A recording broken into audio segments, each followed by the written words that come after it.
അബ്ദുല്ലാഹിബിൻ ഉമർ റളിയല്ലാഹു തആല അൻഹുവിൽ നിന്ന് നിവേദനം.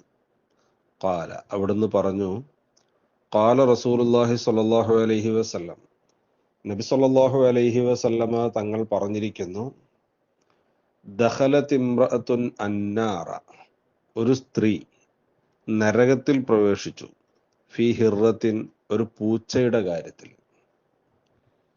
എന്താണ് അവർ ചെയ്ത തെറ്റ്? ഫഖീല, അവരോട് പറയപ്പെട്ടു, ലാ അന്തി അത്അംതിഹ, നീ ആ പൂച്ചക്ക് ഭക്ഷണം കൊടുത്തില്ല. വസഖൈതിഹ, നീ ആ പൂച്ചക്ക് വെള്ളം കൊടുത്തതുമില്ല. വലാ അന്തി അർസൽതിഹ, നീ അതിനെ കെട്ടഴിച്ച് വിട്ടതുമില്ല.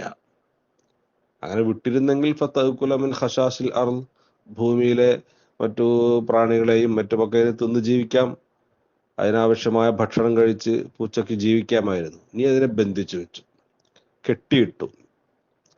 കെട്ടിയിട്ടിട്ട് നീ അതിന് ഭക്ഷണം കൊടുത്തില്ല, വെള്ളം കൊടുത്തില്ല, ഭക്ഷണം കഴിക്കാൻ വിട്ടതുമില്ല. അങ്ങനെ വിശന്ന് ആ പൂച്ച ചത്തുപോയി. അക്കാരണം കൊണ്ട് ഒരു സ്ത്രീ നരകത്തിൽ കടന്നു. ഒരു മനുഷ്യനെ പീഡിപ്പിച്ചു എന്നതല്ല ഇവിടെ പരാമർശിക്കുന്നത്. ഒരു പൂച്ച, ഒരു സാധാരണ ജീവി. പക്ഷെ അതിനെപ്പോലും വേദനിപ്പിക്കാനോ വിഷമിപ്പിക്കാനോ പാടില്ല. ഇസ്ലാം അത് അനുവദിക്കുന്നില്ല. ഒരു ജീവിയെയും വിഷമിപ്പിക്കാൻ പാടില്ല. അത്തരത്തിൽ പൂച്ചയെ കെട്ടിയിട്ട് ഭക്ഷണം കൊടുക്കാതെ പീഡിപ്പിച്ച ഈ സ്ത്രീ ഇക്കാരണം കൊണ്ട് നരകത്തിലേക്ക് കടന്നു. അതുകൊണ്ട് നാം ചെയ്യേണ്ടത് എല്ലാ ജീവികളോടും കാരുണ്യം കാണിക്കണം. വളർത്തുമൃഗങ്ങളോടും അല്ലാത്തവയോടും, മനുഷ്യരോട് എന്തായാലും എല്ലാ ജീവികളോടും കാരുണ്യം കാണിക്കുന്നവനാണ് യഥാർത്ഥ മുസ്ലിം. ഭക്ഷണം കൊടുക്കാൻ കഴിയുന്നവർക്കൊക്കെ ഭക്ഷണം കൊടുക്കുക.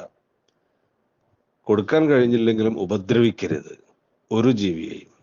മനുഷ്യനെ കൊല്ലുന്ന, മനുഷ്യനെ നശിപ്പിക്കുന്ന, മനുഷ്യന് വളരെ ബുദ്ധിമുട്ടുണ്ടാക്കുന്ന തരത്തിലുള്ള ജീവികളെ മാത്രം അത്തരത്തിൽ കൊല്ലാവുന്നതാണ്.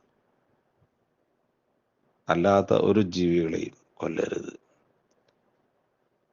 മനുഷ്യന് പ്രയാസമുണ്ടാക്കുന്ന ജീവികളെ ചിലപ്പോൾ മനുഷ്യന്റെ രക്ഷയ്ക്ക് വേണ്ടിയിട്ട് കൊല്ലേണ്ടി വരും.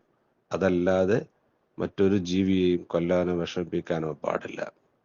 അല്ലാഹു തആല അത്തരത്തിൽ നമ്മുടെ എല്ലാ ജീവികളോടും കാരുണ്യം കാണിക്കുന്ന മുഅ്മിനീങ്ങളായി അല്ലാഹു നമ്മെ ഖബൂൽ ചെയ്യുമാറാകട്ടെ. ആമീൻ. അസ്സലാമു അലൈക്കും വറഹ്മത്തുള്ളാഹി വബറകാതുഹു.